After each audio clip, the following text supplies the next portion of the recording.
Go to Dublin now because there have been major events in Dublin over the last sort of 48 hours, and to bring us up to date with them is a former member of the Irish Parliament, Noel Rock, who is with us. He is in the north of Dublin. Noel, thank you for joining us on the programme today. How are you? Peter, good morning from O'Connell Street, where it's been a sad 48 hours in Dublin, and an unusual 48 hours in a city not used to serious crime like this. We've seen a stabbing of 3 children outside a school, and also riots arising from that. A lot of damage has been caused, and it's an angry and sad Dublin city this morning. Well, talk us through those just sequentially, because there are a lot of people over here in the UK who are worried about what has happened there, not just because obviously Ireland is a friend and our closest neighbour, but also because they're worried the same thing might happen here. Just talk us through how this all started with the stabbings in the first place before we get to the riots that came later in the day. Of course. Well, at lunchtime approximately on Thursday, outside a school on Parnell Square, which is just to my north immediately here, an Irish citizen of 20 years standing waited outside a school. As children left school, he then proceeded to stab, unfortunately, 3 of them, and ultimately 5 people went to hospital. The attacker, one of the teachers, carers from the school, and 3 children, sadly. How old were the children, Noel? The children were approximately 5 to 6 years of age, and two of the victims are still presently in hospital in what is described to me as a serious but stable condition. That is horrendous. Do we know any motivation, any reason why this might have happened? Why children were targeted in this way?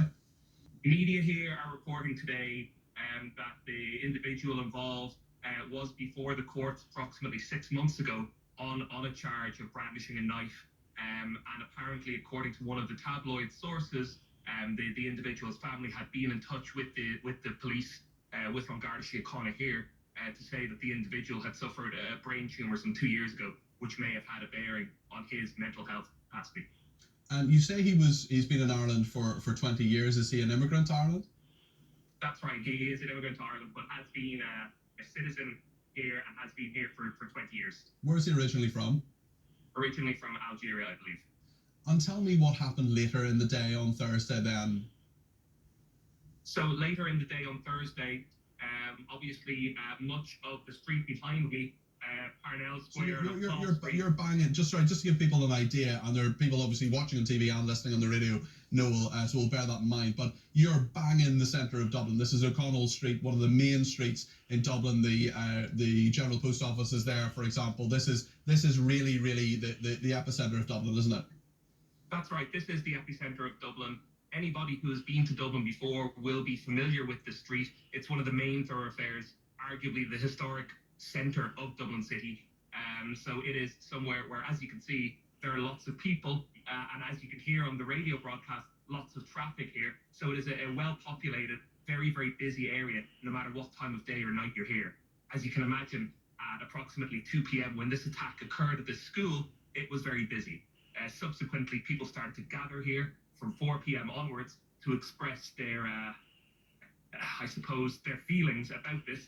Some angry people, some sad people around the scene of the crime, which was naturally cordoned off. As the hours went by, more and more people gathered, and by 7 p.m. There was a situation, a very volatile situation, where people were attacking property, individuals, members of our police forces, members of our fire services, and ultimately a riot essentially broke out on that street and then spread a little bit throughout the city. What is that about, Noel? Because look, when children are attacked in any way, completely innocent, we obviously don't know the motivation of this of the person who has allegedly done it, but clearly there was real anger that was sparked by this. Why is that anger there, Noel? Well, there are a variety of reasons, I suppose, Peter. One of the reasons certainly was naturally the shock at what had happened, but as the day went on, it seemed to morph into something a little bit different. It seemed to spread online. It seemed to attract an element of people who wanted to commit antisocial behaviour. Looting took place. A lot of shops behind me, you can't quite see them, we're a little bit too far away, are boarded up, still closed today. as you can see there on your screen for those watching now, buses were burned out, police cars were burned out, one of our trams was burned out. So, in the words of the Taoiseach, tens of millions of euro of property damage, and not really, in many respects, directly related to the events earlier in the day at all. While there might have been an element of people who were genuinely there earlier on to peacefully kind of have a look at the scene, later on in the day, it's definitely the case that these people were not there at all in any way connected with the crime that took place earlier on in the day, but rather were there to cause trouble, chaos, and mayhem. And that's what happened in our city, and that's very regretful. So there's a mix of feelings. Two events that happened chronologically side by side, but that in the minds of many, myself included, are very much apart. It's interesting because we don't really expect this to happen in Dublin. Dublin is often seen as a very peaceful city, a very calm city, very welcoming, obviously, to tourists and others as well. Why do you think this has happened now, Noel? I think there are a variety of reasons. If you look at there were 34 individuals, I believe, arrested already as a consequence of the riots. If you look at where those individuals came from, a lot of them would have come from the most deprived parts of Dublin City.